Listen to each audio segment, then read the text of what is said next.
Good afternoon, ladies and gentlemen. Now that you're all awake with our fire alarm that is not really a fire alarm, they sent us an email warning us that it may go off at some point in the next couple hours. So you do not need to worry about getting up and missing your lunch and missing these interesting presentations if it does happen. So be forewarned. I thought I would be able to warn you, but you got a preview. But welcome, nevertheless, fire alarms notwithstanding. Welcome to the Woodrow Wilson Center. My name is Jeff DeBelko. I have the good fortune of coordinating our Global Health Initiative and our Environmental Change and Security Program. And it gives me a great pleasure to welcome you all here today for a discussion that we've entitled Engaging Faith-Based Organizations in the Response to Maternal Mortality. Colleagues and I and a number of you in the room had the great privilege yesterday to have participated in a small workshop with a group of very distinguished people working in this space on these topics. And it is, you're in for a treat because the presentations that you're going to hear today are condensed versions, and I'll apologize to all the speakers for what little time we've given you to share your very rich experiences and lessons.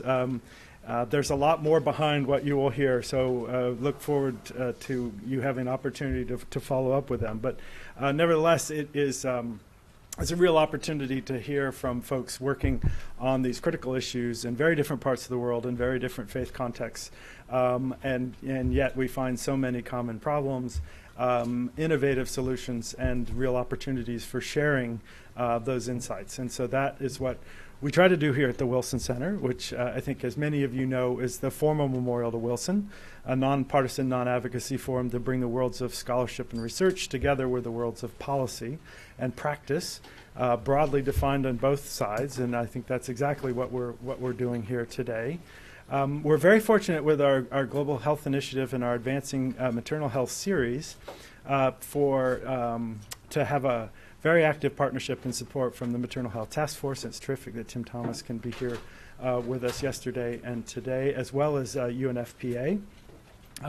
For this event in particular, we have additional partners I want to make sure to thank because really they've made these sessions possible and so much more rich. The World Faith Development Dialogue, as well as the Christian Connections for International Health. So really lots of hand-making light work on some very interesting discussions, and we thank all of them for doing that. We are coming to the close of the second year of our Advancing Maternal Health series.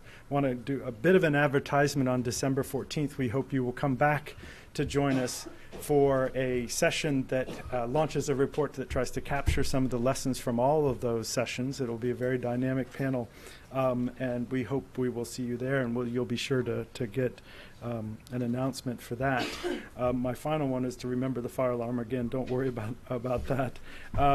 Finally, I have the pleasure of introducing you to Catherine Marshall, who is going to be our chair and navigator, guide us through this conversation this afternoon. And Catherine will introduce you to the rest of our panelists.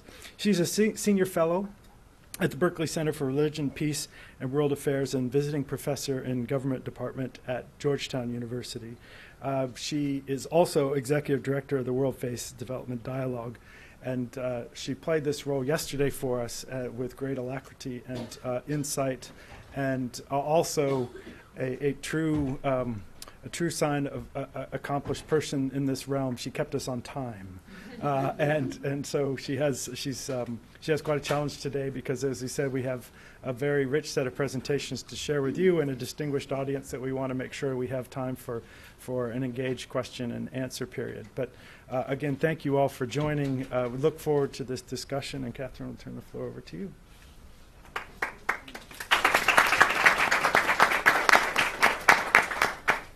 Thank you. Good afternoon. We couldn't be more delighted to have all of you here and to be focusing on what we think is an immensely important topic, but one where there's also a very large potential for enriching our knowledge and our partnerships. Very briefly, what has brought us here is the challenge of maternal health, maternal welfare, and maternal mortality.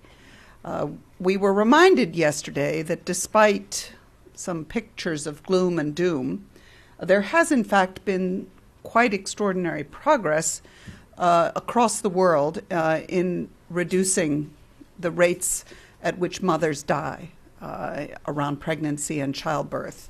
It's something we certainly know from experience that there can be sharp reductions in maternal mortality in very short periods of time. We also, though, know that it is something that is, of all the Millennium Development Goals, the one that is the furthest off track. It is one which has huge disparities across the world, with some places where very, very few women, it would be extraordinary for a woman to die in childbirth, and others maybe 2,000 or more times more than that. So it's an area that seems in many ways like a complete natural, something that everyone should care about, and who more than the world's religious traditions. So that's the context of opening up a dialogue for something that has been, in general, a very neglected topic, which is the role of religious institutions, faith institutions of many kinds, as part of the global development agenda. And my own background on this is that I worked for many years in the World Bank and was drafted about 12 years ago by Jim Wolfenson, who was then the president of the World Bank, and George Carey, who was the Archbishop of Canterbury, to engage in dialogue and action to bring together these worlds of religion and development, because their perception was that if there are two communities in the world that care passionately about ending world poverty, it is these two, and yet they were very often in tension. One thing we learned at the World Bank was what seemed an innocuous, virtuous initiative of the president, a very strong president of the World Bank, with a very well-respected global leader, the Archbishop of Canterbury, about dialogue. There was no talk of money, turned into one of the more controversial issues in the World Bank's history. And one of the things we have learned from that is the complexity of bringing together these worlds of religion and development. And that is the task of the World Faiths Development Dialogue, the NGO that emerged from this. And it is also the task of the Berkeley Center for Religion, Peace, and World Affairs at Georgetown University. Just as people say, oh, are you here from California? It's not Berkeley, California. It's with missing one E if you look carefully. And it is based at Georgetown University. So we have been working on a 6-year project which has involved both a geographic mapping, we call it, of the work of faith-inspired organizations that work on development around the world. And we have also done an issue-by-issue review. And one of those issues that we've looked at was maternal mortality and maternal health, which is what brought us into the discussion today. And we prepared a report, which is actually at the printer right now. It's been available on the website for some months for comments, but we hope that you will take it, read it online, read it in a print copy, ask us for more, because its purpose is to provide an information base plus a lot of ideas on where we could go next. Just mention one other partner in this, Christian Connections in International Health. Ray Martin and some of his colleagues are here. They have also been deeply engaged in both appreciating the work that has been done, but also in trying to highlight the policy implications.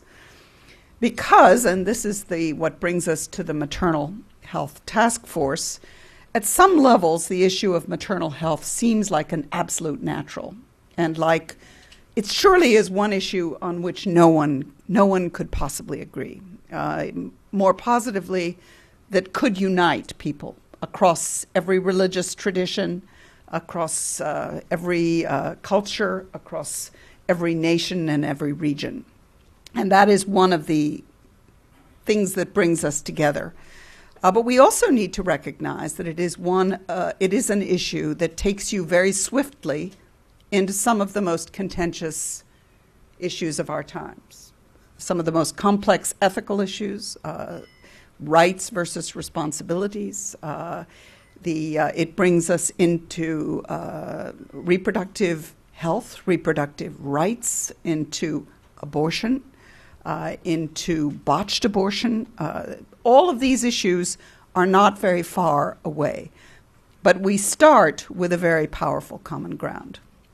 So let me briefly tell you what we're going to do this afternoon. First, we're going to hear from 4 remarkable people who are responsible for 4 remarkable programs, which are addressing country by country at the national level the issue of maternal mortality in very different ways. So we're going to start with Pakistan, then we'll go to Yemen, then we'll go to Bangladesh and Nigeria, 4 important and substantial countries.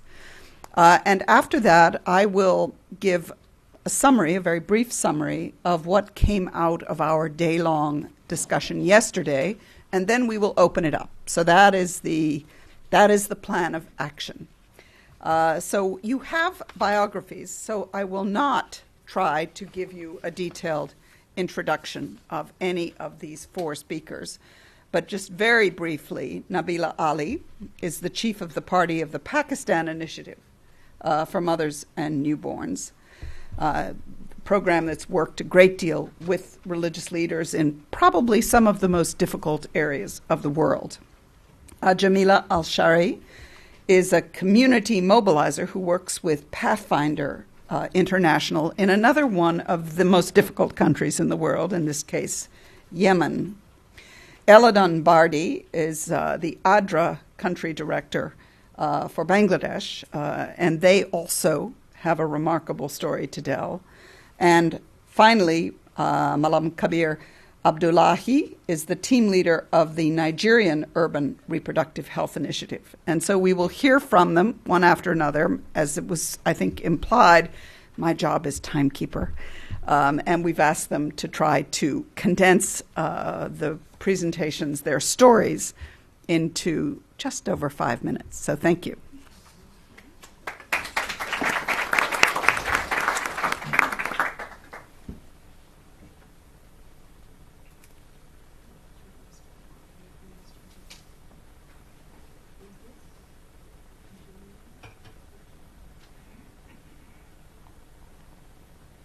Okay, good afternoon, ladies and gentlemen.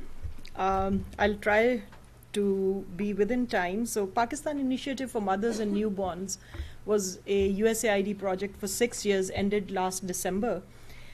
We worked in 24 districts of Pakistan and 2 federally administered tribal areas, which are a no-go area, but we managed to work over there as well. And the total population that we covered was 34 million in the project. The project consortium, there were several partners who helped us implement the project, but John Snow Inc. was the lead partner in this.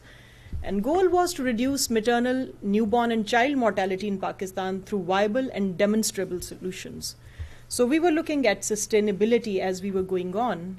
I'm not going to share with you the situation in Pakistan. It is bad. Even if it is 276 per 100,000 live births, the maternal mortality ratio, it is not something to boast about, and likewise all indicators. But we have seen that in the last decade, where child health indicators have remained static, maternal health has shown little improvement. I'll only speak about the Ulama project, which was part of our strategic objective where we wanted to create awareness and change behaviors. So I'm only going to restrict my presentation to that part. Ulama project engages the community's most trusted and visible leaders to reach men, a critical audience in maternal, newborn, child health and family planning in districts with limited access to media. So it was not in all 24 districts, it was in 13 districts where we were working. The objective was to increase knowledge and involvement of men to improve MNCH behaviors and to orient, sensitize and encourage ulama and other religious leaders to advocate for maternal newborn child health, family planning in Friday sermons and other similar gatherings. We had huge challenges at hand. The challenge to address diversity, even within Pakistan, urban-rural disparity, rich and poor, literacy against those who were literate, and limited female literacy and mobility was something which was at the back of our mind. So how to reach the unreached was in conservative areas, and how to disseminate the key messages that we came up with. That was a challenge at hand. So hence we came up with this ulama project, but selection of areas and mapping was of the mosques, even from that point of view, it was an extremely important and critical first step that most influential ulama with mosques and seminaries having sizable Friday congregations, they were selected. So we were not working in 100% of the district mosques. Preference to those in rural and far-flung areas. Areas with limited reach by lady health workers who are extension workers and outreach workers in the field, and with limited reach of mass media in those districts. So the intervention was that we held consultative meetings and collaborative concept development. We didn't call them trainings because that was not acceptable by the religious leaders. Central committee or shura of renowned ulama was set up, and these renowned ulama then held individual sensitization meetings and group meetings. And we also worked with women religious leaders in that area. So in the individual sensitization meetings, a team comprising of one alim from the central committee and another from the district pool and a project officer and a public health expert, they used to pay exclusive visits to the mapped alim in the district. Then advocate the alim on MNCH, family planning issues in the light of Islam and Sharia, and ascertain the opinion of the alim. If they found that he was or she was receptive, then they would present them the booklet on role of ulama in promoting maternal child health and family planning. And they were invited for the group meeting. In the group meetings, they would get together 10 to 15 at the Union Council, the lowest administrative unit of the district. But the key was that they should belong to the same sect. We did not want to mix the two, Shia and Sunni, together because we were told that that would create issues. So they were briefed on the situation and how and what role they can play. Another critical and important component of intervention was backstopping, monitoring, and networking of ulama through regular contacts. That was very important, through networking meetings, telephoning, and personal meetings. We even created the directory of targeted ulama. Quarterly newsletters would come out and were shared with them, give away materials with key messages on them and reminding them of their role, an annual award for ulama for outstanding contribution to the project objectives. So what did we leave behind? The results and legacy. This is one of the 9 best practices picked up by Government of Pakistan around maternal, newborn and child health, working with religious leaders. So a network of over 800 ulama, they were sensitized, and more than 200,000 men and women, they were reached through Friday sermons. Innovative and successful models for mobilizing community resources to disseminate BCC message, behavior change communication message, in areas where war was going on, where no female healthcare providers could successfully go and disseminate the messages. So we consider them as public health champions to disseminate the messages for family planning and birth spacing. Looking at some of the results, you can see that over 1,000 exit interviews were carried out during pregnancy. We found that there were increases in knowledge. But if you look at the last 2, skilled birth attendants and place of delivery, there wasn't much difference in the intervention and non-intervention areas. And when we tried to find out, what was the reason, we found that alims, they did not speak about these. So they would go all the way up to delivery and then would not talk about that. So that is something to understand, that they have limitations. We should not expect too much from religious leaders, that they'll take care of all the maternal, newborn, child health, family planning related messages. Likewise, knowledge and attitude following childbirth. you can see that around breastfeeding, they were very comfortable. And wherever they found some supporting material from the Holy Quran, they were very, very, at ease in disseminating those messages. So there are some do's and don'ts. Approach the alim through well-known and influential ulama and not through a technical person. Build arguments based on Quran and Hadith. Conduct interactive conversations and ask for assistance. Do not tell them that we are the experts and we have come to tell you what to do. Transfer ownership and keep the alim involved. Ask them how we can further improve the situation. Then they feel happy and they feel involved and they are open, and building rapport and they're gaining their trust is extremely important.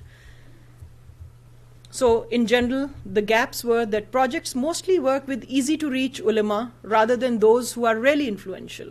And projects have usually tailor-made plans. They take them to the alim and ask them to implement.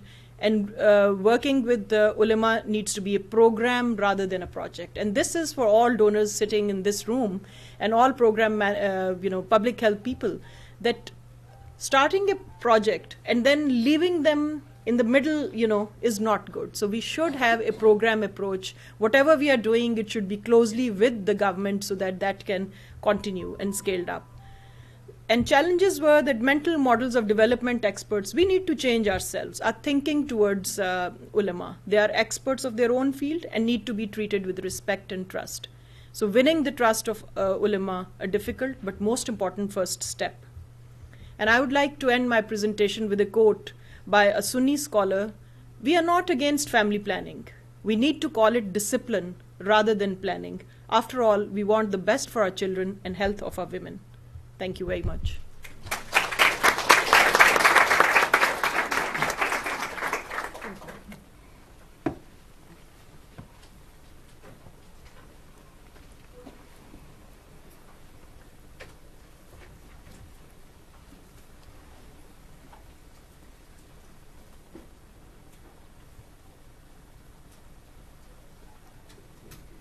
Good afternoon, ladies and gentlemen. I am happy to be with you today, and it is my privilege to participate in this important meeting. I'm going to talk about religious leaders speak out for reproductive health, family planning, and mother and child health project, which is implemented in Yemen since 2006 until 2010, was funded by USAID. And I'm going to mention some activities that we implement during this period. Religious leader project, and we are going to call it program because I learned a lot yesterday. Even the training that we have made, it is. I'm going to mention how kind of training we made for the religious leader. Religious leader project intervention take place in some of the Yemen most isolated and underserved areas, which is very tough. We choose 5 governorates in Yemen, and it is very difficult to work in these areas, but we work our project there. We try to reduce the maternal mortality rate and infant mortality among highest, and in Yemen it considered is the highest among all the Arab world. It is about 365 per 100,000, which is considered very high. This is the 5 governorate that we work on it in Yemen. And BHS project, which is Basic Health Services Project, funded by USAID and implemented by Pathfinder, assisted the Yemeni government in improving maternal and child health and work closely with the Yemen Ministry of Health and Population and Ministry of Endowment and Guidance to increase access to quality health care services, to promote knowledge and raise community awareness of reproductive health and child health issues. The ideas of involvement, religion is a main factor in decision Yemeni people make about most issues in their lives. New ideas such as family planning, reproductive health, population issues, girl education are always controversial, and we try to stress on this in our project. Many problems shoot down overall development, like instability, complex, low education status, low security, women's status, and religious leaders can play major role in behavior change. Adoption of healthy behavior requires involvement and communities and opinion leaders. Also, endorsement of population policy in Yemen required religious leader support. Women's status and rights to health and education and to participation in development need to be consistent with religion rules. Investing in the training of religious leaders is an initiative based on the proven role of the individuals, religious leaders who disseminated religious teachings. In Yemen, religious leaders are at the top of the ladder when it comes to who people seek advice from on just about any aspect of daily life. They take it from religious leader. 20% of Yemeni women who reject the use of contraception say it is because they believe it is against their religion or that fertility is the will of God. And we work a lot on this issue to convince people about what is written and what is clear in Quran and Sunnah. Among women not using family planning, 82 say that matter of family planning are the husband's decision. And who do husbands listen to? Of course, religious leader. So we focus on religious leader to convince men and husbands on these issues. 47% of pregnant women feel that there is no need for prenatal care, and 23% of those who suffer some kind of complication say that they don't feel that there was a need for seeking care, which is a big problem, and this is one of the reasons that we have high mortality rate in Yemen. Our work started, as I mentioned, in 2006 until 2010 with the Religious Leader Program. And in this year, 2011, we continue our work with Pathfinder as an organization in 2 governorates. We tried to have TOT training, and this training is depending on participatory.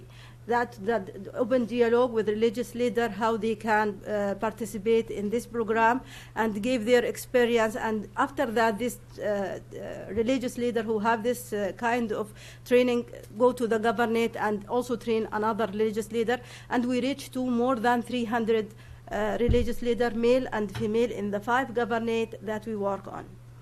Also, we try to involve women because women's role is very important. And actually, we don't have religious leaders as women, but we teach the women who are school teacher in the Islamic subjects, and some midwives and some women leaders to be also as a religious leader to go to the community and raising awareness among women.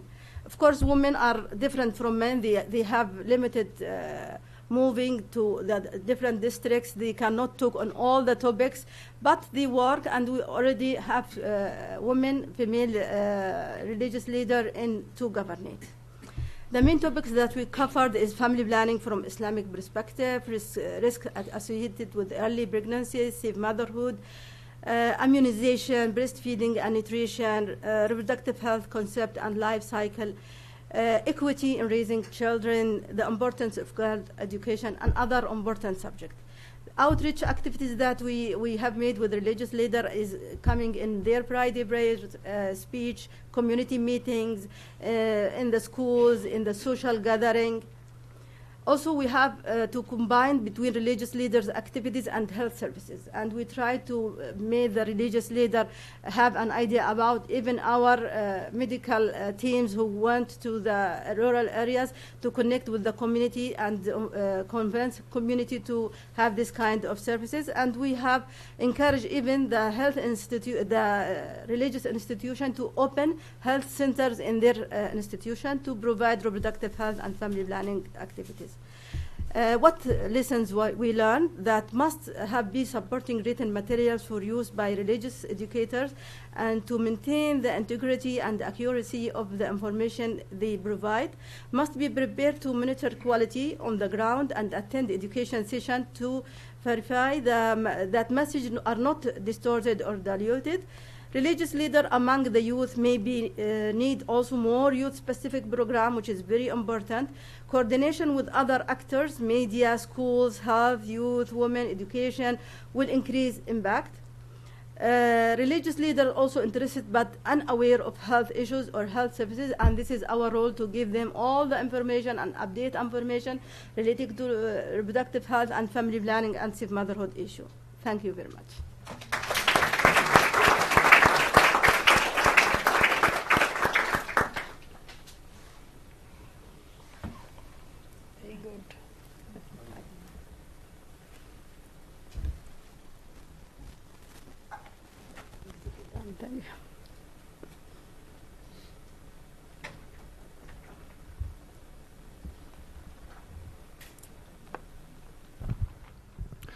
Good afternoon, fellow colleagues and distinguished guests. I'm honored and challenged to be in this conference this afternoon. I'll talk about maternal health in Bangladesh.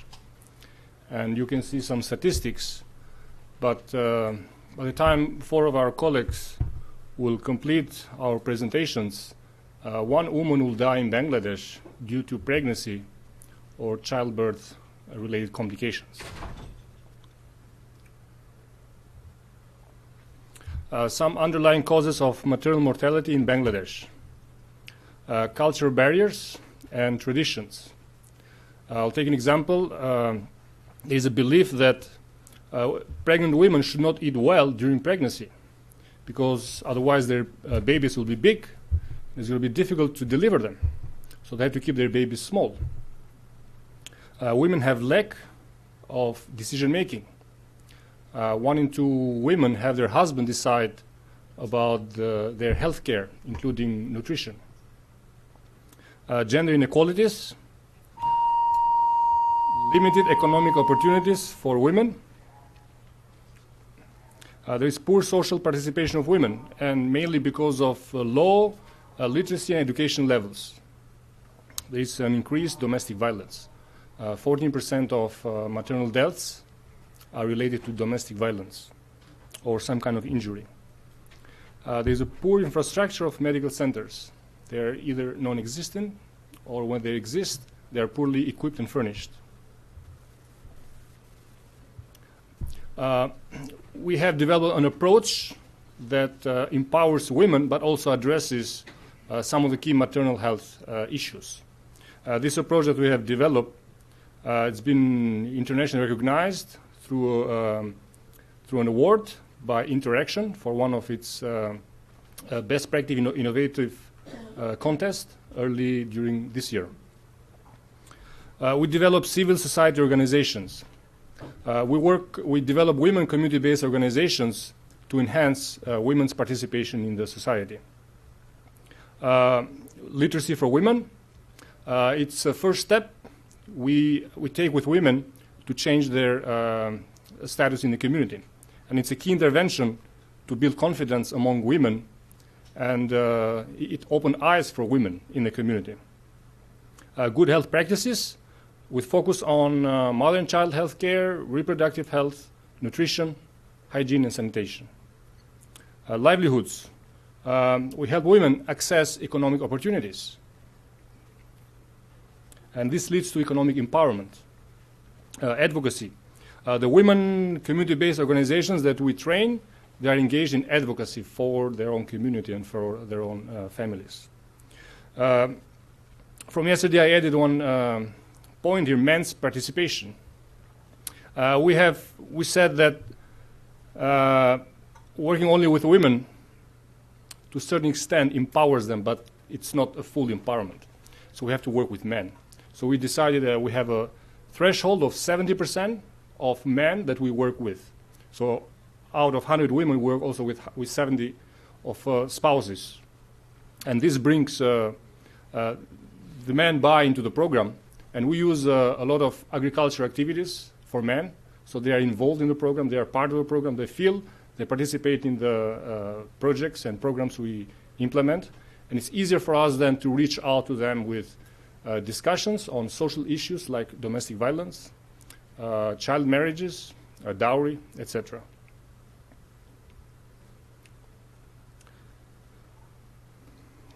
Some of the interventions we do on maternal health, we mobilize community support needs of pregnant women.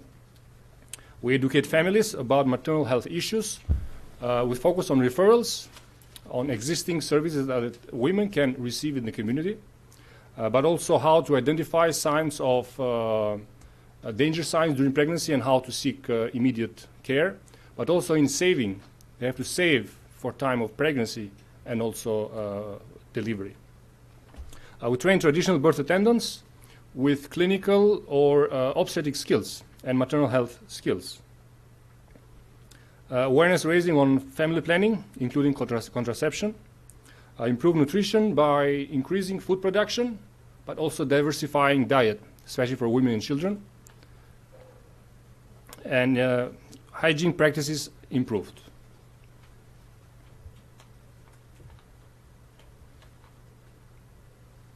I have some recommendations what needs to happen next, but some other of the lessons learned and recommendations will be presented with a larger group. Use of rights-based approaches to maternal health versus welfare approaches.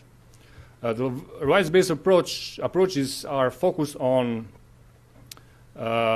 looking at the root causes of poverty and maternal deaths, and also helping people to advocate. Another way of looking at these two approaches is between providing services versus empowering people to advocate for change of structures and policies. Move from project-oriented activities to local, regional, and national level advocacy programs. Pilot programs implemented by grassroots, faith-inspired organizations, and compare impact with secular organizations.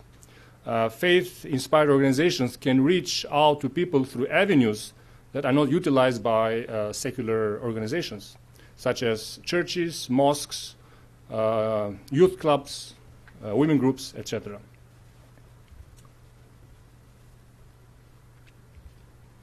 And to end, I'll briefly share a story with you. Soraya Khatum, 4 years from her marriage, she had 3 children, of which 2 died 1 week after they were born. And she became a victim of the community and the family, as she was at fault for what had happened. Later, she joined one of ADRA empowerment groups in Mymensingh, and there she learned to write and read, but also learned about maternal health.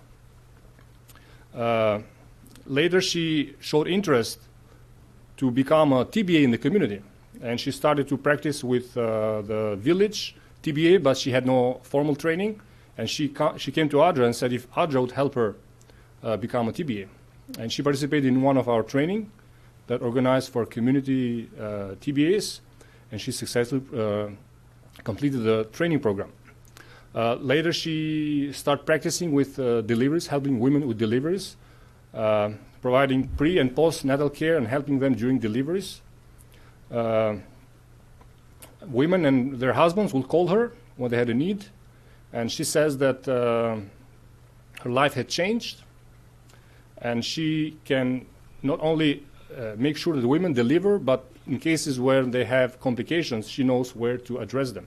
And she makes sure that they have transportation also to reach to the closest health facility. She says that she got her dignity back. Thank you.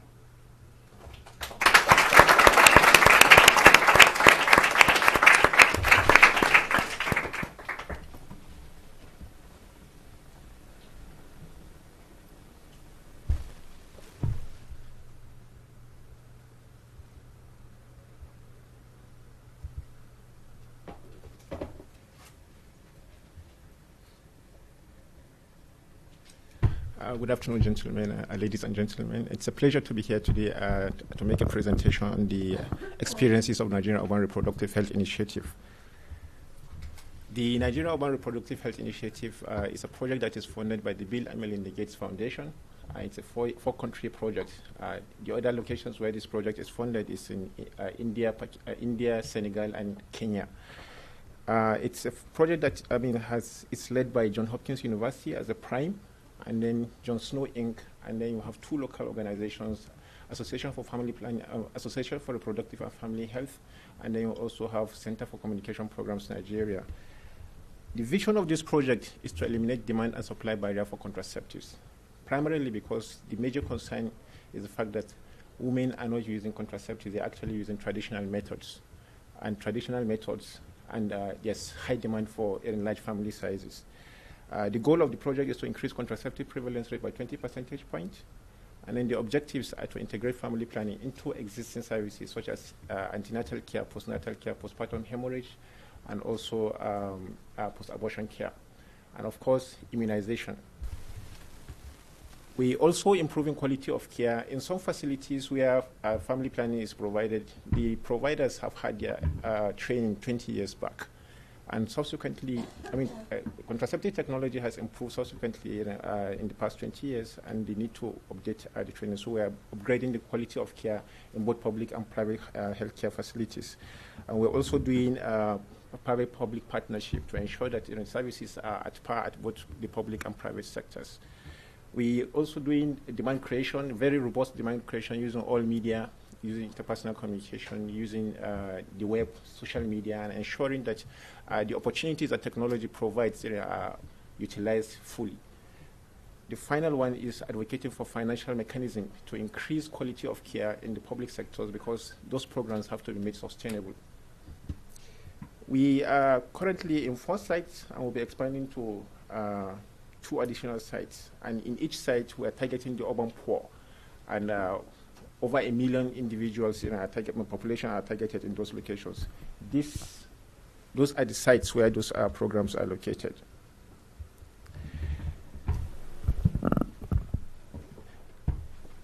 Women in Nigeria approach delivery with apprehension of death, because 1 in 12 women are likely to die as a result of pregnancy-related complications.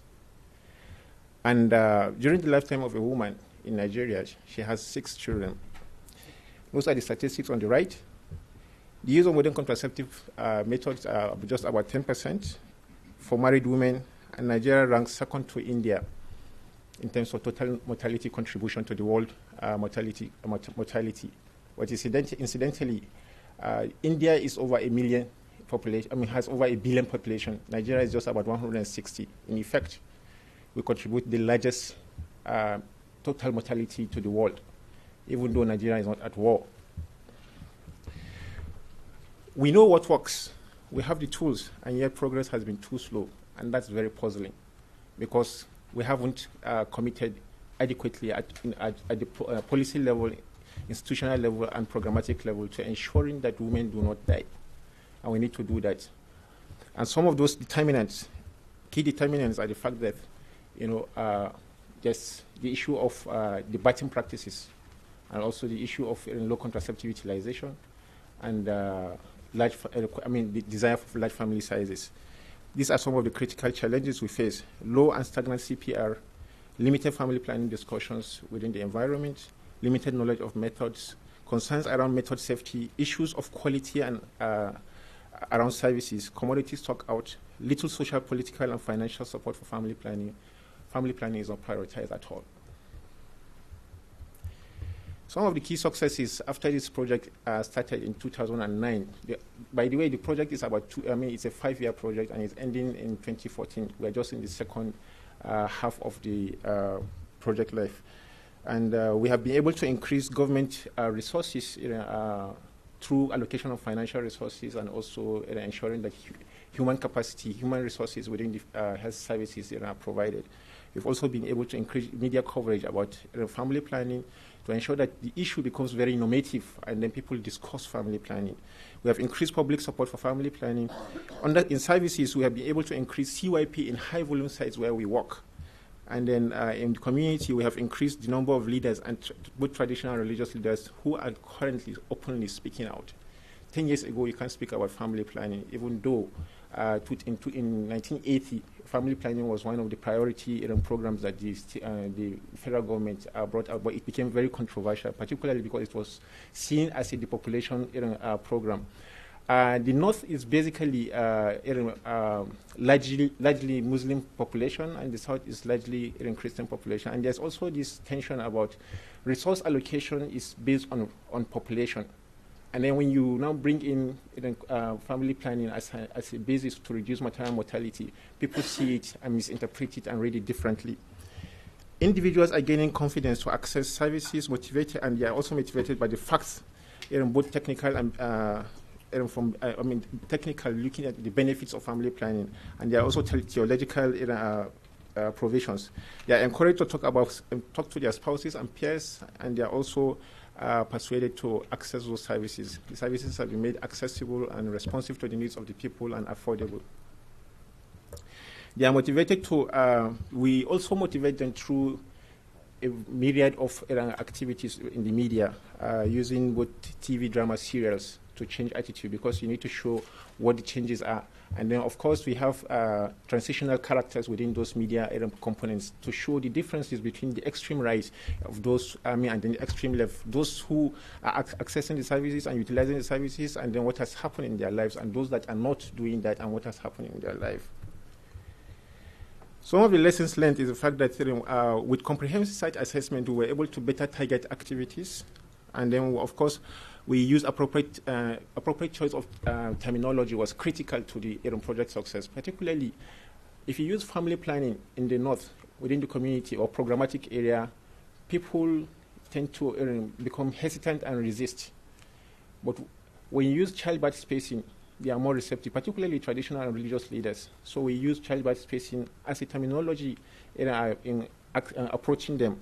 And then we use family planning within the technical field. That means working with providers and speaking with providers. We use the site assessment, the baseline surveys, the formative research, and also the net mapping that we use.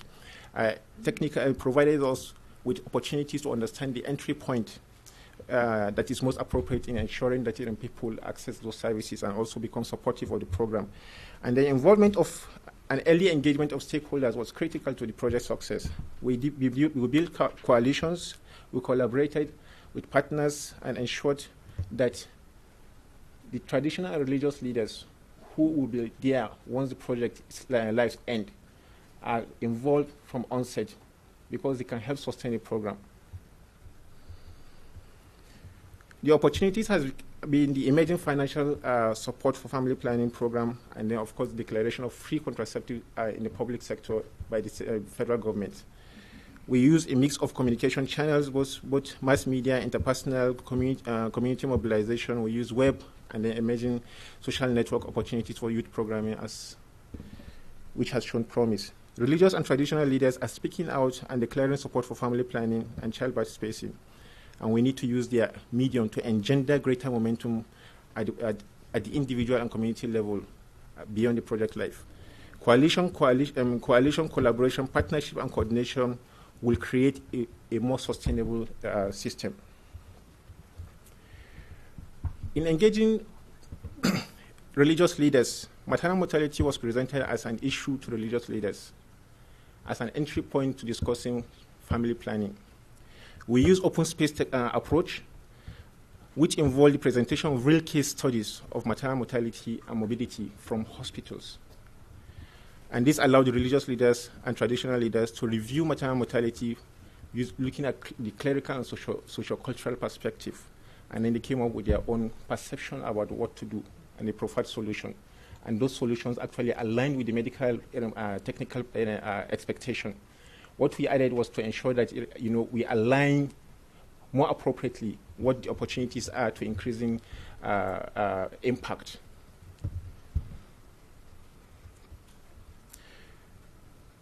Some of the skills and capacities that are required in communicating with traditional religious leaders is around issue identification.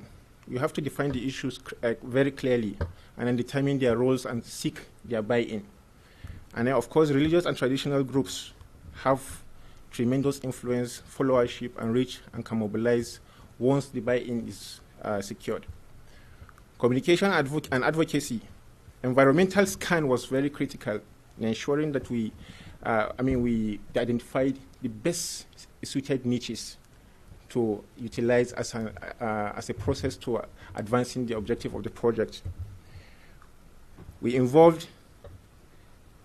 were involved in designing the advocacy and communication materials, natural platforms for coalition building, awareness creation, education, and maternal death opportunities. Basically, the traditional religious leaders have those platforms, particularly the religious leaders. They have a natural platform during the Mondays and Sunday sermons, and also on Friday sermons. And of course, they have Islamia schools, and also Christian schools where they are able to impact on their audiences. Alternative solutions and best practices. They have the opportunity of increasing best practices. Some of those facilities, some of the organizations have facilities.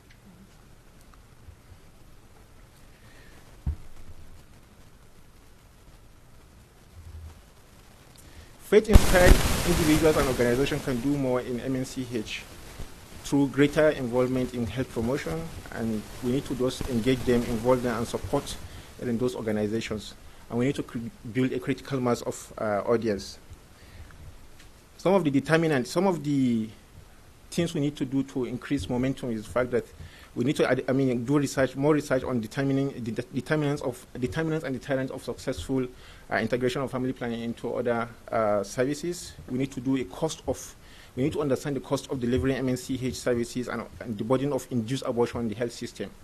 And we also need to understand the best models for engaging faith-inspired individuals and organizations to support the intervention strategies. Thank you.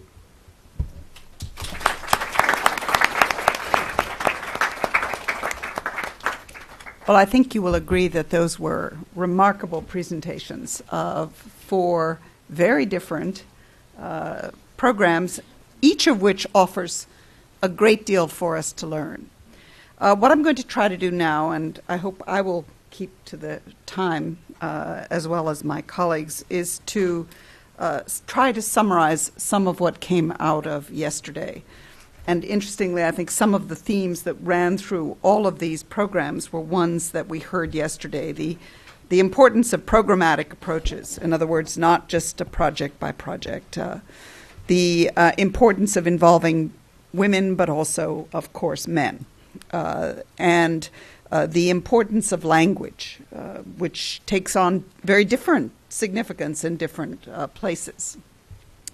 We're starting, of course, and I think that this is to some extent a choir here, from the assumption that the worlds of religion, this vast and complex set of institutions that are formal religious institutions, women's groups, congregations, a galaxy of different kind of institutions, are already doing creative and important work, and that they have far more that they could contribute.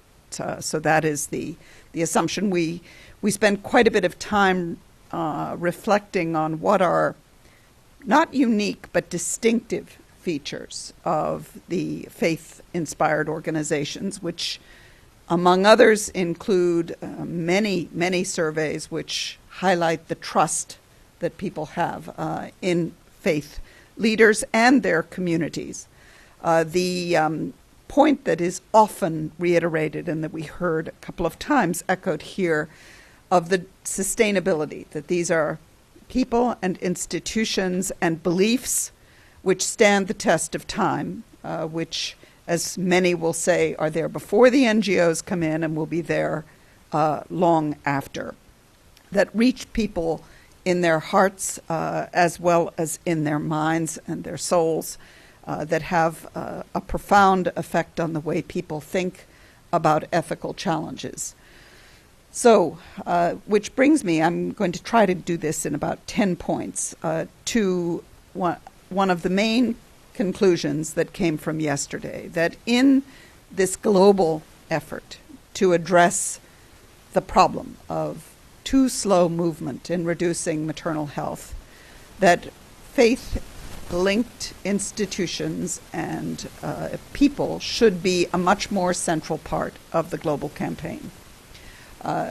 The former head of UNFPA, the UN Family Planning Agency, Thoraya Obaid, was very convinced that in this, the most sensitive area of people's thinking and planning, that without bringing religion and religious leaders and institutions honestly and forthrightly and robustly into the conversation, you cannot achieve success.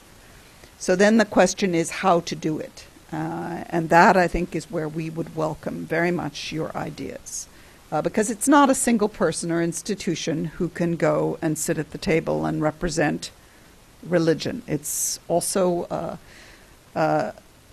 an attitude of mind. It's an openness. It's a willingness on both sides to engage in a conversation and to overcome some of the difficulties. So this question of being part of the global effort is really, in a sense, why we're here. It's the primary motivation. A second area is why is maternal mortality so difficult? Why it's not the same as polio or malaria, which are very much campaign-driven, susceptible to a vertical approach.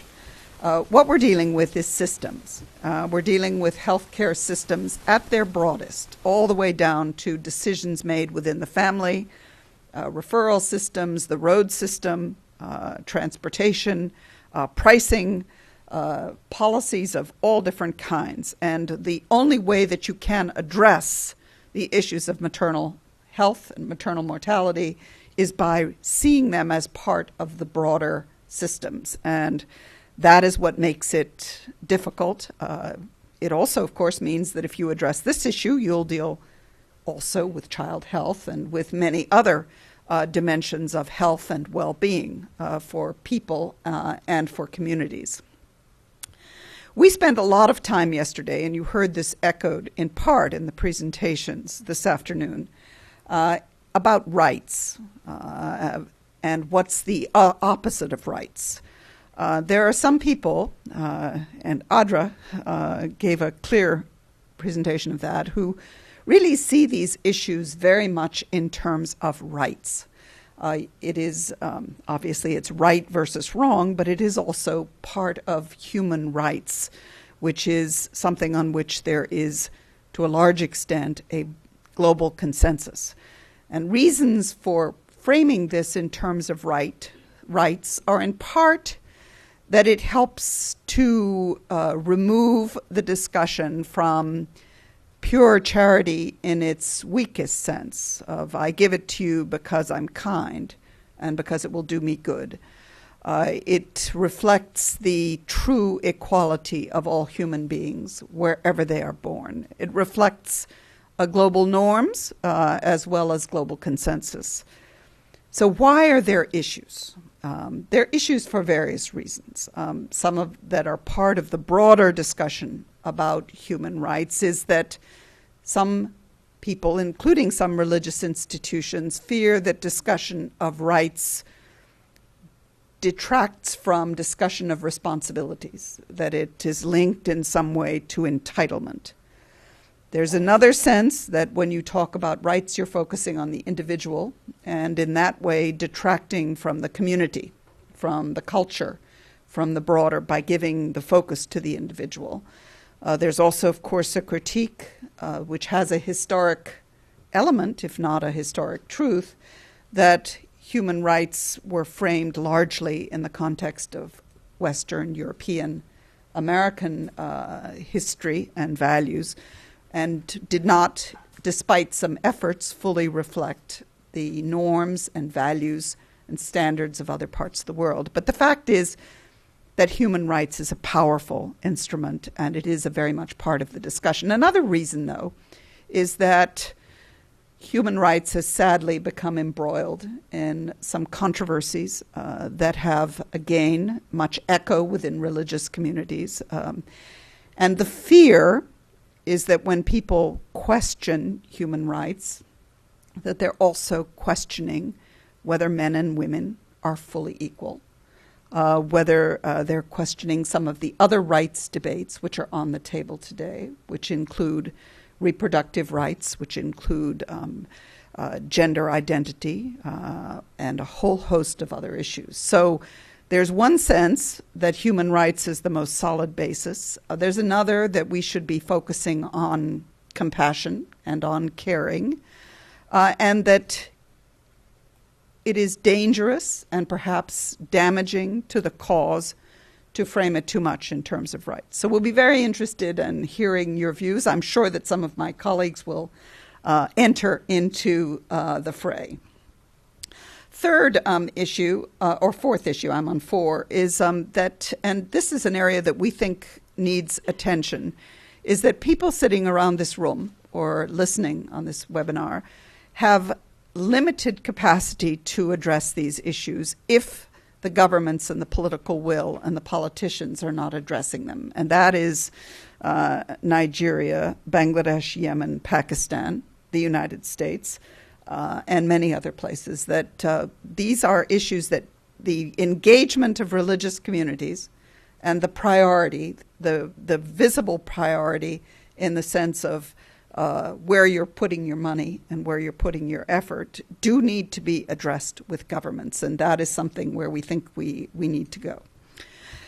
Fifth area that we focused on, and that is part of what we're trying to do here today and also with the report that we've prepared, is that there are large gaps in knowledge.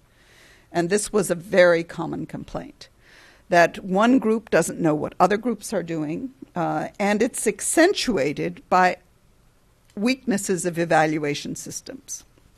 There are many groups, the large groups, what somebody referred to as the Leviathans of World Vision, CRS, Islamic Relief, ADRA, the very large organizations have state-of-the-art evaluation systems, but many smaller institutions have been arguing until recently that they're too busy taking care of people to write reports that are useless or to fill out data. So you have a striking lack of data, which affects many institutions, but has particular relevance for this array of faith institutions with which we're involved. So the question of having better knowledge, having better case studies, sharing this knowledge, having research, having objective research that's comparative, was a plea and a demand that came very squarely out of yesterday.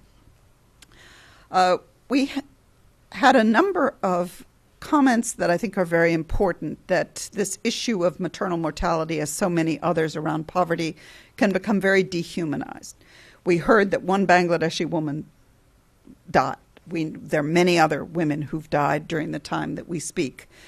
And maintaining that level of anger and concern and finding ways to know much better. It seems to be outrageous and bewildering how little we really know about why women die, who dies.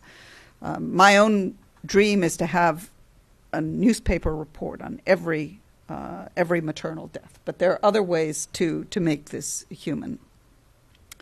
A seventh area that many people focused on is networks. And here again, we'd be very interested in your views. Everyone wants networks. We know we need networks. This is a network here. There are Facebook networks. There are all different kinds. But what would really serve the people who need the knowledge and the support that comes from a network? What are models of what works best? So that is a question. The evaluation and data issue I've already alluded to, but in a more technical sense, the need to develop, not only to have evaluations and reports, but to have ones that are truly adapted and that serve people. People will fill out evaluation forms and so on if they truly think that they are useful to them. If they think they're simply feeding a beast, they're unlikely to do so. Ninth, we heard many times that the priorities, there were lots of C's yesterday, but one of the C's was coordination. Another one was coordination. Another one was coordination. And the basic challenge is that there are so many different things happening. One doesn't know what the other is doing. There's a lot of, it was clearly we don't really know, but we can easily guess that there are large wasted resources that come from poor coordination and overlap. But of course, no one wants to be coordinated. They want to coordinate. So you have a first question of how this array of work fits into national coordination systems, because we know this has to happen at the country level. And how do you have the voices of people who truly have experience at the table? There's the saying that if you're not on the table, you end up at on the menu. But the question is which tables, who should be there, what they should bring, how they can be effective. But this challenge of coordination, which is a plague of the entire international development effort, seems to be particularly acute in this area where there are very dispersed, individually run programs, which often where the left hand doesn't know what the right hand is doing. I'm going to just take one more point, though there are a number of others. We felt that the discussion touched on, but very little, the power of technology and the power of media. And if we look to the virtues, to the strengths of the faith communities, they obviously have the reach. They have the captive audience for the sermons and the prayers. They have history. They have intimate connection with people's life decisions, birth, marriage, death. But they also have an extraordinary gift of communication. And the power which is both through the individual, storytelling, through narrative, but also through very powerful, far-reaching media connections, which could be well used for this purpose. So those are a few of the comments that came out of yesterday's session. And what we're going to do now is to open it up. And what we would like is for anyone who wants to ask a question or to make a short comment, please do keep them short because we want to hear from as many people as possible. Please raise your hands or do something to let us know and introduce yourselves quickly with your affiliation, particularly so that people who are listening to the webcast will know who you are. So who would like to start? Okay, we have a first hand. And there are microphones coming for everyone. My name is Mary D'Angelo. I'm from the Women's Foreign Policy Group. This question is on a very small level. I think Mr. Abdullahi touched on it a little bit, but how do you convince a woman who has been raised with a religion and beliefs that what is in the best interest of her health is not necessarily against her religious beliefs? Why don't we take at least question-answer for a while until we see what level it is. So go ahead. I think it was addressed to you. Yeah, I think a woman who has been raised on religion, basically we are using the same approach, the religious leaders, to readdress and redefine what she has learned. And then, of course, there are value systems within the religion, and those value systems are what we are trying to re-emphasize in terms of ensuring that the woman has dignity and also has rights in terms of survival and also ensuring that her well-being is taken care of. Yes? Henry, I warned you that I would call on you if I didn't see a hand. Well, I think one thing is that... Wait a minute, and introduce yourself. Pardon me, I'm Henry Mosley. I think one issue that has come up and the reason the religious community is important, we said family planning, maternal mortality or maternal health is very different than many other problems. One, because childbirth is not a disease. Two, because we don't really have a magic bullet, like a vaccine or a bed net or a treatment or something like that. But the third thing is that it's so value-laden, and it really relates to the values of women. It's interesting that if you talk about child health, nobody questions that we want to do everything for children. And in fact, when they talk about birth spacing, they're talking typically about, or child spacing, they're talking about being sure that you have a healthy child and you want the mother healthy so the child can be healthy. But you sort of forget about the mother, that she is primarily to be a mother. And, you really have to ask the question in modern society that not all women want to be mothers, and that women who are mothers may not want to see that their entire role is just to produce a succession of children. Because healthy birth spacing is, say, 3 years. That means a woman can have 6 children. And yet this may not be her goal, and so that there are values here, and of course religion is very concerned about values, and I guess we have to. So I think we are talking about a value change, and the question is, how do you engage the religious leaders so that you're talking about not only birth spacing or healthy motherhood, but healthy women, and who may or may not want to spend a life as mothers. Maybe one of you could talk about that. One of the interesting things that comes out is that a part of reducing maternal mortality is very hardware specific. It's about hospitals and ambulances and roads. But perhaps half is about attitudes and the priority that people give and knowledge. Yeah, I would just like to respond. You're absolutely right. But I think as a starting point, even if they care from the point of view of child's health or the newborn's health, and they care about their wives, that's a beginning. But at the same time, we need to have, work on educating the girl child and talking from that point of view. And we've seen that where the girl's education has been emphasized, it has pushed the age of marriage, further. And that way also, and I absolutely agree with you that empowering women, respect and dignity that she requires, that is the prime thing. But at the same time, as a starting point, even if it's a neutral thing, we should, respect that and make a humble start. And as we go on, because, why maternal mortality is so complex? Because it's a bunch of behaviors which are required, not necessarily linked to health facilities or treatment or management. It is, to do with transportation, savings money, caring about their wives, and all that. So it's like it will take little while, but I think we need to invest in education side by side so that, we reach somewhere. Did you want to say? Yeah.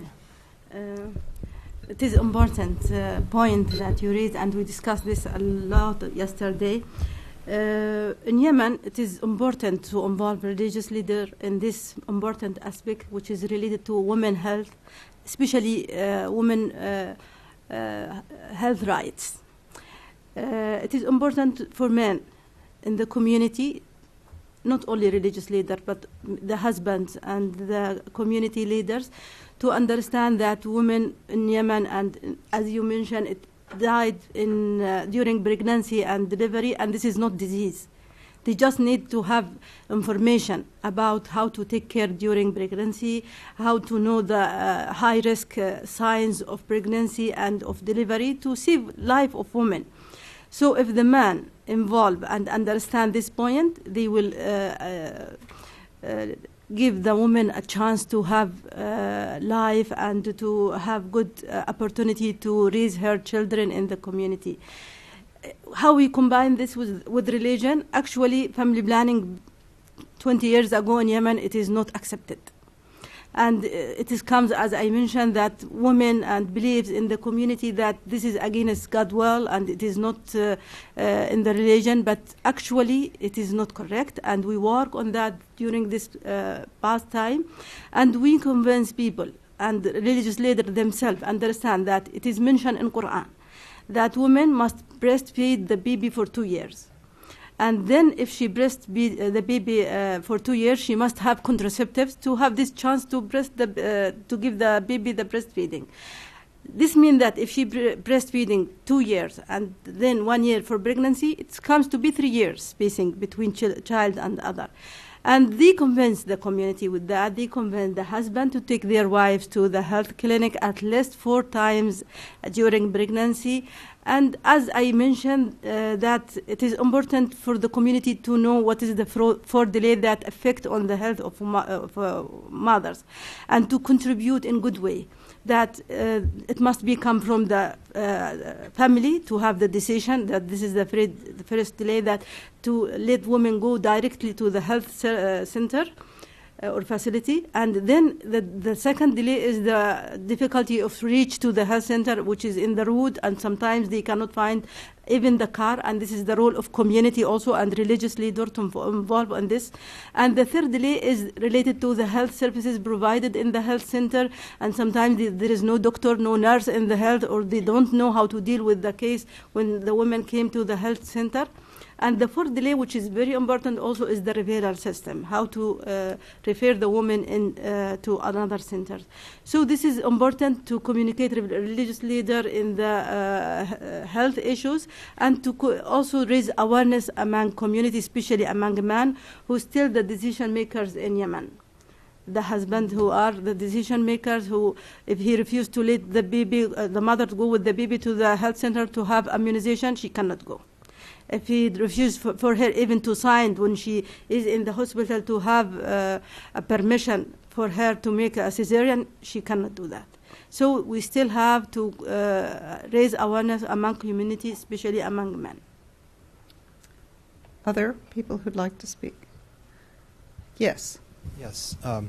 I'm Paul Arbison with Solar Household Energy, and I noticed that all four of you are from sunny countries. We do solar cooking projects around the world. And, you know, a lot of the time of a rural woman is spent in food preparation and gathering wood for fuel or making charcoal or something like that. And that also may involve some of their children. So that ties her down and prevents her from having time to do other things. Also, you know, World Health Organization has pointed out that there's about 1.6 million women per year that die from respiratory diseases, along with children, because of all the smoke in the home. So we're eliminating that with solar cooking. And I wonder, to what extent do you see solar cooking initiatives, or I know there's a lot of work being done on clean cook stoves now with the Global Alliance for Clean Cook Stoves. We're going beyond that to completely fuel-free cooking, and I'm wondering how much of that you see in the work that you're doing. Does anyone have anything? This is obviously not a subject that we were focusing on, but sure. Yes, you're right. You know, in northern areas where it's very cold, and in winters, not just stove, but also animals, you know, because they value the animals because that's their livelihood. They're all in one room. So it boils down to all sorts of respiratory tract infections and chronic obstructive issues with that. So, but this is an area which is neglected, and that is why ARI, acute respiratory tract infections, they are number one killers of newborns in Pakistan. I can talk about Pakistan. But Ministry of Environment is now, which has been devolved, but they are working towards introducing these, smart stoves, they call them. But still, the fuel is wood that they are using.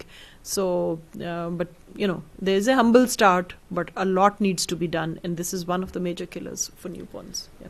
As the other people who participated yesterday, please don't feel shy, but I'm going to ask Lauren van Enck, who's also at Georgetown University, to summarize very quickly a parallel study that's been done on religious institutions and family planning.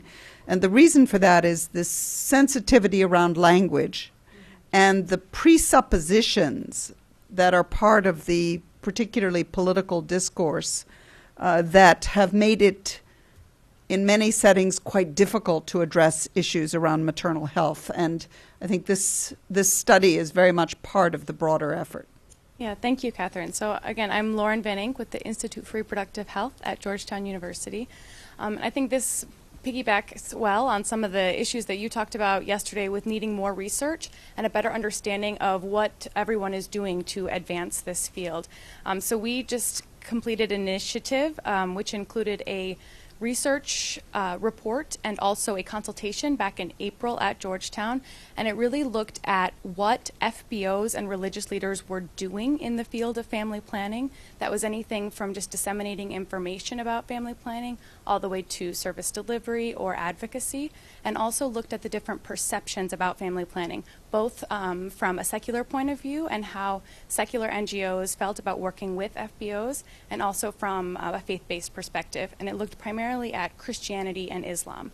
So I have a couple executive summaries with me today, and you can definitely contact me to get more information. Thanks. But the basic message is that, contrary to some assumptions, many, if not most, religious traditions, leaders In fact, first of all, they support, as you were suggesting, child spacing, the welfare of the family and children, but a wide variety of family planning approaches and methods.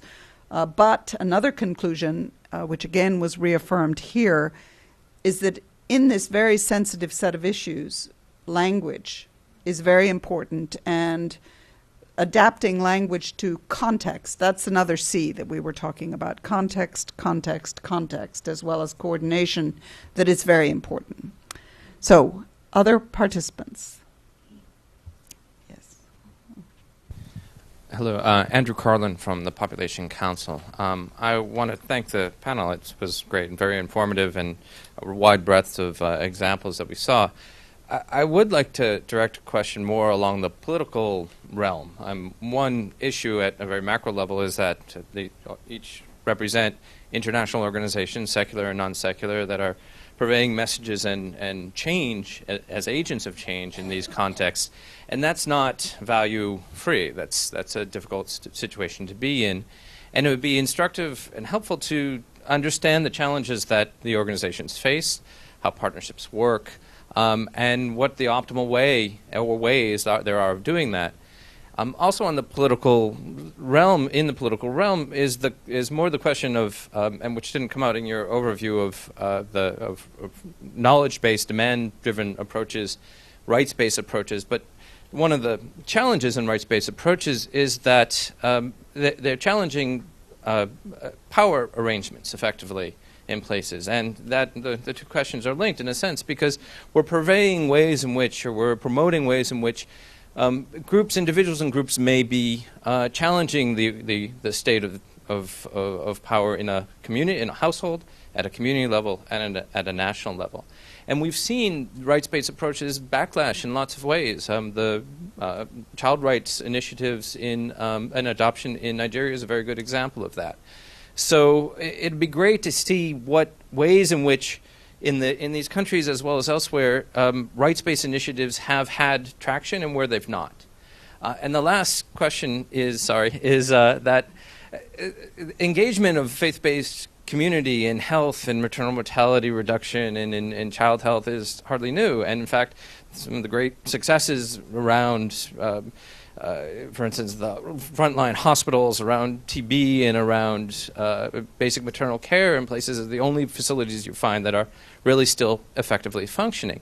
So it would be really great to see and hear about examples of what's worked very well, particularly on the supply side, and that where there's governments that have made enormous changes in and impacts in the fertility rate, for instance, and in maternal mortality, such as in Mexico, such as in Iran, those are really great examples that I think can be instructive for all of us. Thank you. This is something where I suspect each one of our panel could speak for a couple of hours, but if each of you could perhaps address specifically how you see the political will issue to which you've alluded in the specific country where you work, and if you have any broader observations, and we can maybe hear from some other people who've also spoken to this very important set of questions. Why one country is so different from another? What is the problem, either implementation or whatever? I think it's a very, very important question to address, because oftentimes, implementation at a smaller scale is happening, and when you want to scale it up, and the government wants to pick up some success stories, or best practices, I don't think that the intention is there, because if they have serious intention of scaling up such interventions, then they would back it up by allocating some resources to that as well. And to me, without allocating funding or resources, or without engaging these faith-based organizations at the time when the policies are being prepared, and giving them a seat on the table, then that means that we have some serious reservations, and it's more of talk than actual implementation. So that is one. But I think the first part of your question was that international organizations and how and what challenges. I can speak for Pakistan that in Pakistan we worked with NRDF, which is a National Research and Development Foundation, which is a faith-based organization, and we worked with them. They were in the front line, and we were providing support to them and building their capacity. And that is where, because as I mentioned in my talk earlier, that sustainability was at the back of our mind. So we wanted to leave something behind, some continuity, so that even after the project is over, that will continue. But I totally agree with you when it comes to intentions of government. As I said, this is one of the best practice picked up, but how much budget has been allocated? Zero. And if there is no funding allocated, and here I'll be very open talking about donors, contribution as well. Most of the times, the interventions which are picked up are donor driven. And I would really request that if they are serious about engaging the faith-based organizations, then there has to be an openness, even in the RFAs and RFPs that come out, if they can, clearly talk about that. Thank you. Do you want to say anything about Yemen? Yes, it is important to have political commitment in this important issue. But unfortunately, also still, the fund for this issue is limited. When we come to the other things like military, you will find a big budget for that. But for health, it is very limited, and education and other also important sectors. But we try in Yemen also to involve our religious leader to be in the strategies that we are going to make for the future, which is also a very good step, especially in health. And we have also a good example with the government to involve Ministry of Endowments and Religious Affairs to participate in our activities and to select with us, the religious leaders, with certain criteria that assist in implementing the activities in the field. But still, the NGO limited also who works on this issue, but also the government is working very well on that.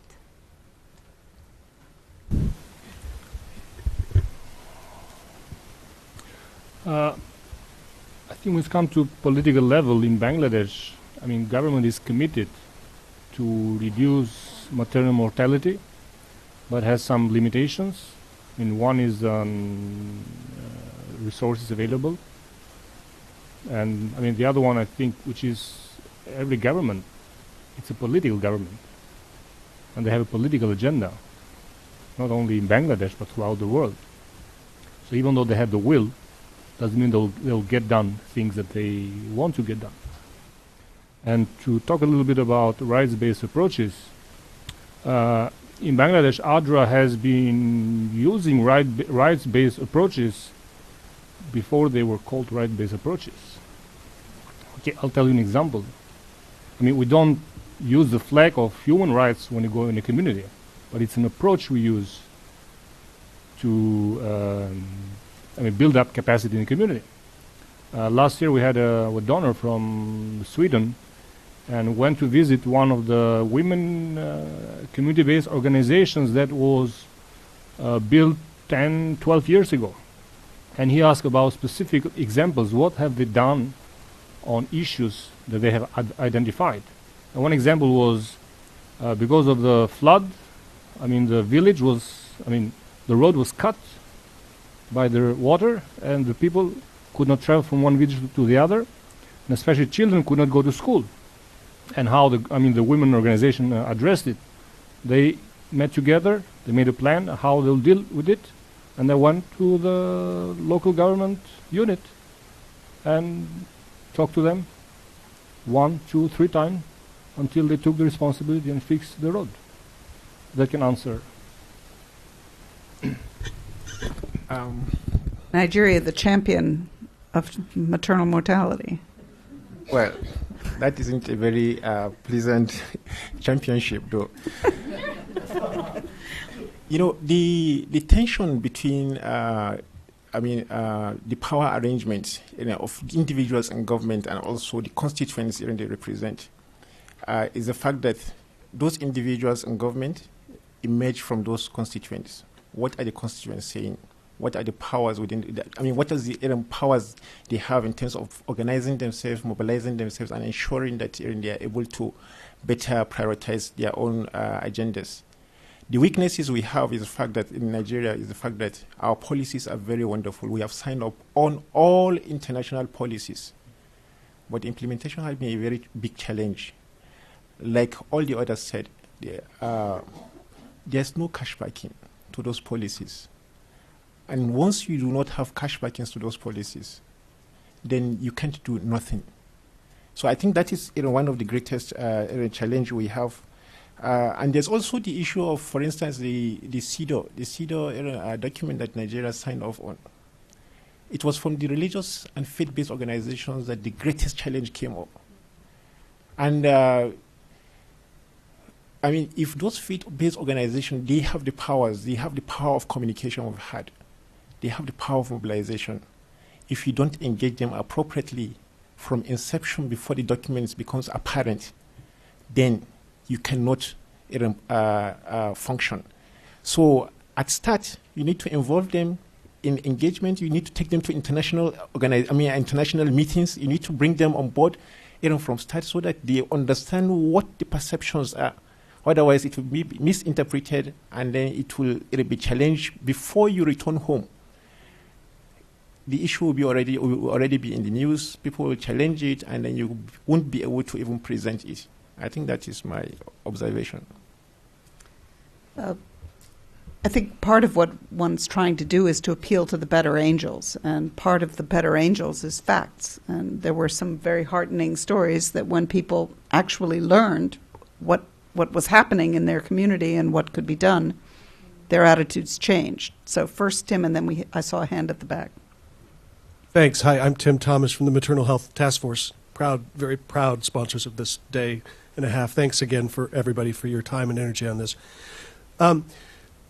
You reminded me, Catherine, that we've been talking about so much about the C's, coordination, and context, of course. What I'm interested in is, and has been exercising me since yesterday, is where does coordination need to happen, and also where does the integration of the faith-inspired movement into the maternal health movement need to happen? Are valuable resources best used for those activities at the local level, at the state level, at the district level, the regional level, the global level? Where would our panelists specifically like to see coordination resources deployed and applied? What level is going to work best? I hope that question makes some sense. It's a very good question. I think that a first answer is, of course, what we heard yesterday. It depends. But it depends on Pakistan. Let's hear. It depends. But I think the first place is the country level, where, it should start. But even at the global level, there are global alliances, there are partnerships around maternal child health, and they have a role to play. There are organizations which have advocacy role to play at the global level. But how much of it, is like, we talk of evidence-based and we talk of state-of-the-art, which are mostly very, very technical in nature. But how many times have we addressed? I think this is a very healthy sign of having all this discussion on faith-based organizations, when, as I said earlier, that reducing maternal mortality is not just a technical component, a doctor-patient relationship. It has to do with the dynamics at the household level, dynamics at the community level, the transportation, the savings, how you have to cut the pie, when the resources are limited at the household level in poor settings, So it has to start at the local level, because local problems, local solutions, that's the first thing. And there has to be some alliances, started at the country level. But then the role of international organizations and, global alliances is to highlight and to, bring them to the attention of policymakers and the donors. Because most of the times, as I said, that in our part of the world, the policies, they are driven by the funding, the donor funding that comes in. As Jamila talked about Yemen, in Pakistan also 70% of the funds, when they are diverted towards defense, then how much gets down, for social sectors, how much is left behind? So, but yes, country level. Eldon? think for me, it starts with me and with my organization. I mean, what can I do with my program to do a better job in the community where I work? And how can I coordinate better with other development partners so we maximize the use of our resources and don't overlap or duplicate, which has happened sometimes. Anyone else? Yes. Yesterday we mentioned very important point that we have to involve all sectors in this coordination. Of course, advocacy is very important for the political decision makers. Media is very important also to reflect this problem.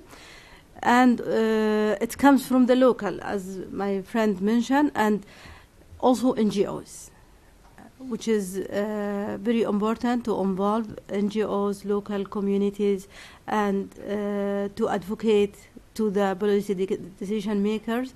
And we cannot forget government. As we mentioned, government, they are the top on the table, and they are the ones who have the fund from the donors and from the other agencies and from the...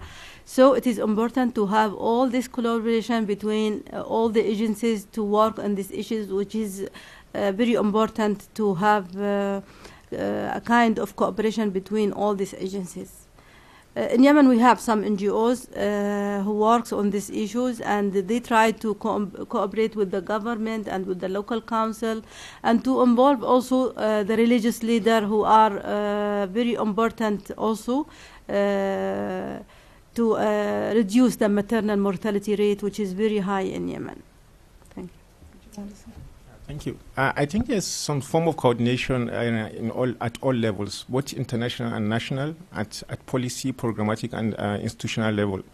For me, the coordination has to come in from what is within the package of the RFA.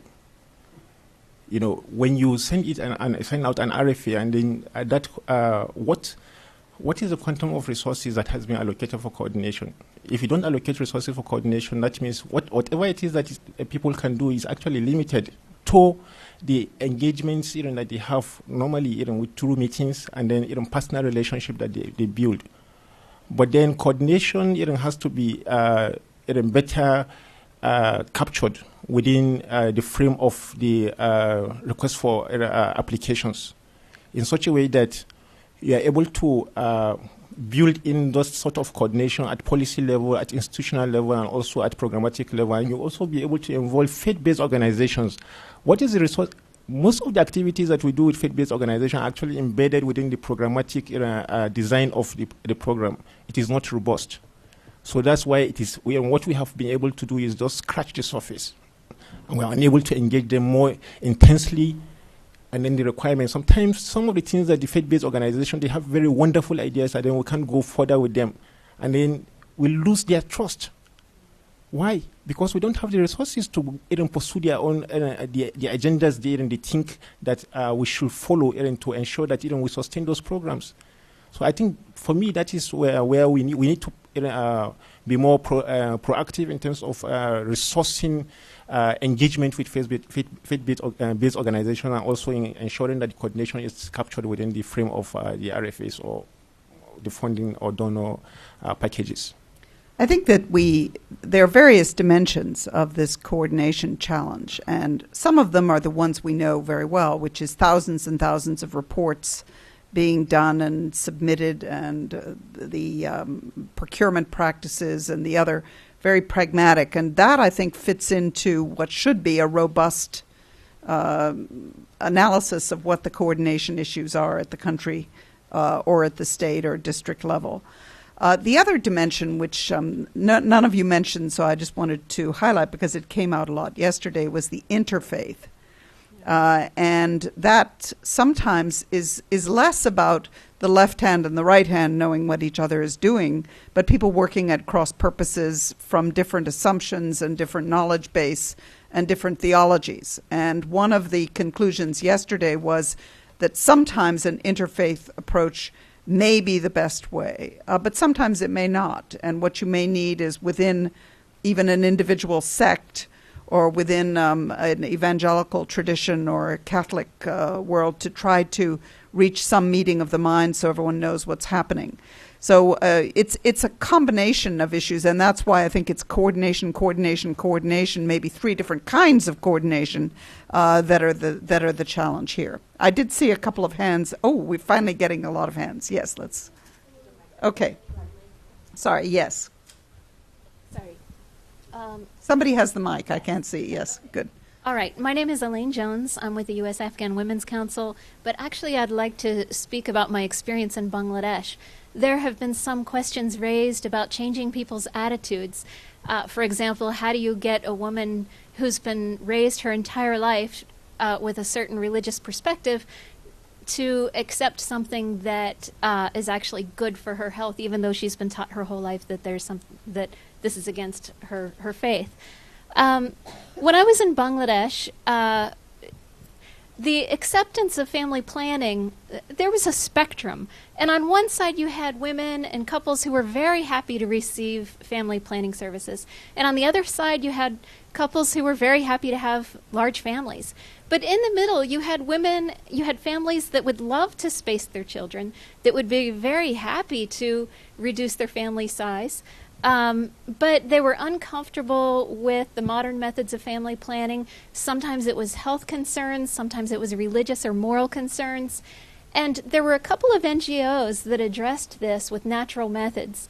And one of them, the Institute for Reproductive Health, came in with the cycle beads, and a couple of other NGOs were teaching the Billings method of natural family planning. And what this does is it not only does it provide them with reproductive health education and put another option on the table that they are comfortable with, but it moves their thinking from, well, fertility is totally 100% in the hands of Allah, and I shouldn't have anything to do with it, to this sort of place where, well, this is the way that God created me, and if I understand God's creation a little better and I use that knowledge, then there's probably nothing wrong with that.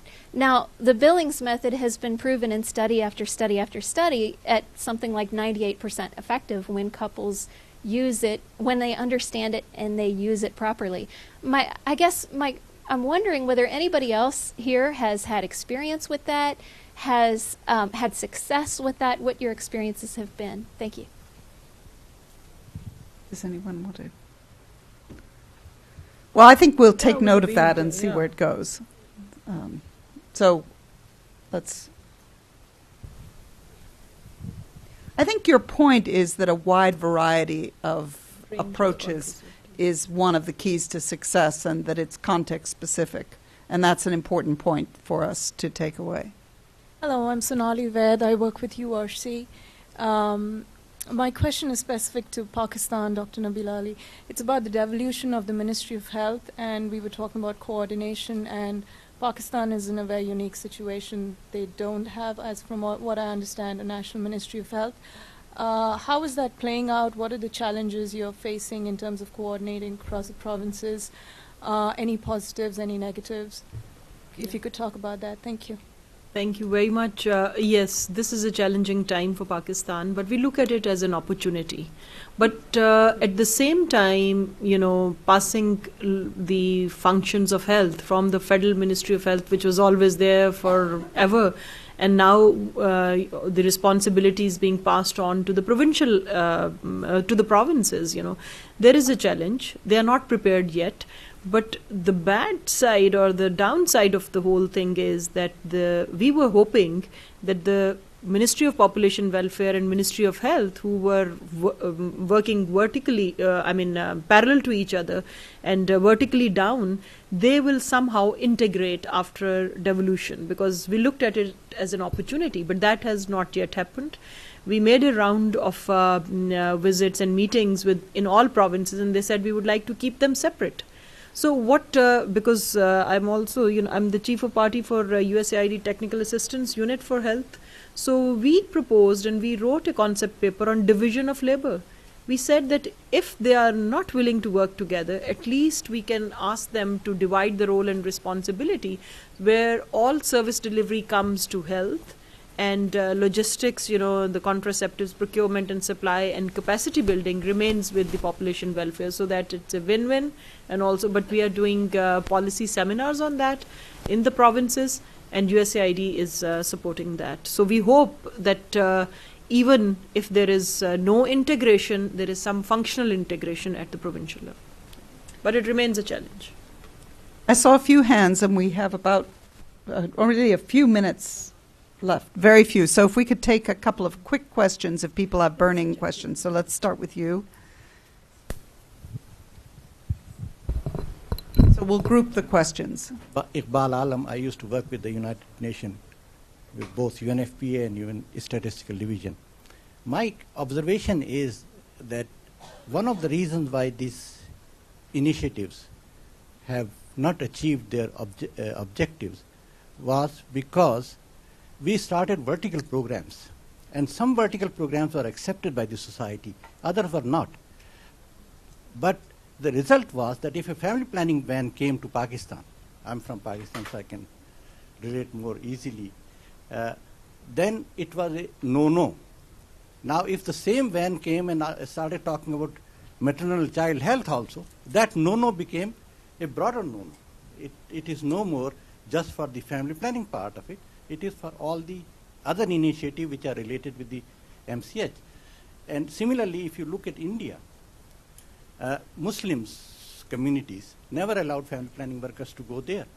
But when the Indian government started integrating the family planning program with the health program at the provincial level, the provincial health workers couldn't go there because they were identified as the family planning workers. And as a result, the impact of other programs also suffered when this integration happened in India. So one has to be very careful about talking about these vertical programs and then looking at the vertically every benefit rather than looking at the consequences of these vertical programs on the other programs. Thank you. Are there other people who have burning questions that they'd like to ask? Anyone on the panel have a last thought? Well, I have a question for the organizers. What are the next steps? I mean, we have talked, we have discussed, there are 10 excellent points there. So who is the recipient of those, and who's going to, how are you seeing it, taking it forward from here? I think I'll turn as an advocacy piece. I can tell you from our point of view, we have spoken about a report, so that is the first. So there will be a summary, a detailed summary, and the creation of a network among those who want to be part of the network, who've been part of the discussions yesterday and today. And that will give us a platform to reflect individually and collectively on where we'll go next. But I think, Tim, you were the inspiration behind this, and you perhaps are best placed to try to answer the what next, so what next questions. Happy to. The Maternal Health Task Force was sort of set on this world to catalyze more Cs, emerging and neglected issues in maternal health. And our hope with this series through the Woodrow Wilson International Center in collaboration with the United Nations Population Fund, Sarah Craven sitting behind me, my cohort in this sponsoring venture. Our ideas was to create dialogues around these emerging and neglected issues in the hopes that others would pick them up and take them forward. We are a 3-year program funded by the Bill and Melinda Gates Foundation and the MacArthur Foundation. And we have limited funding, obviously, and a mandate to do a broad array of things in the maternal health space around catalyzing, convening, more C's, and communicating. So our part in this, what we will do, and I think I can speak for my colleagues at the Wilson Center as well, is we will make sure that the reports from this, the presentations you have made, any other follow-up documentation will be widely disseminated to engaged stakeholders.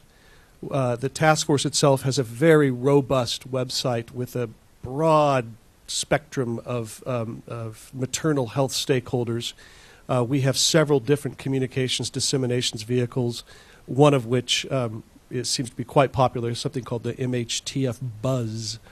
Please go to our website and subscribe, because that's where we vet knowledge. We try to manage knowledge for the maternal health community in this day and We're age. about to be cut off. Oh, right, we're going to get cut off. I'll shut up. So we will just move. What we're doing is seeding and hoping others will move this forward. Thank you again. Thank you. Oh, and Sarah's going to add one thing. Okay, I'll add really quickly. I'm Sarah Craven with UNFPA, and this has been a fantastic conversation. I really appreciate your acknowledging our former executive director, Thoraya Obaid, who had a huge commitment to faith-based work, which continues under our new executive director, Dr. Babatunde Oshtamen. So I apologize that due to unbelievable work schedules for my colleagues, no one from UNFPA could be at the meeting, but certainly everything that comes out from today is going to be folded in to our work, and I am committed that UNFPA will also continue to engage in dialogue. So thank you, Tim, thank you all. Well, I think that leaves us to give a warm thanks to these 4 wonderful panelists, to all the people, everyone who participated yesterday and today. They've been remarkably silent today. They were not yesterday. And to the wonderful teams that organized this. Kaylin and Hannah are people that I see right in front of me, and I know there are lots of others who are behind the scenes. So thank you, and let's move forward.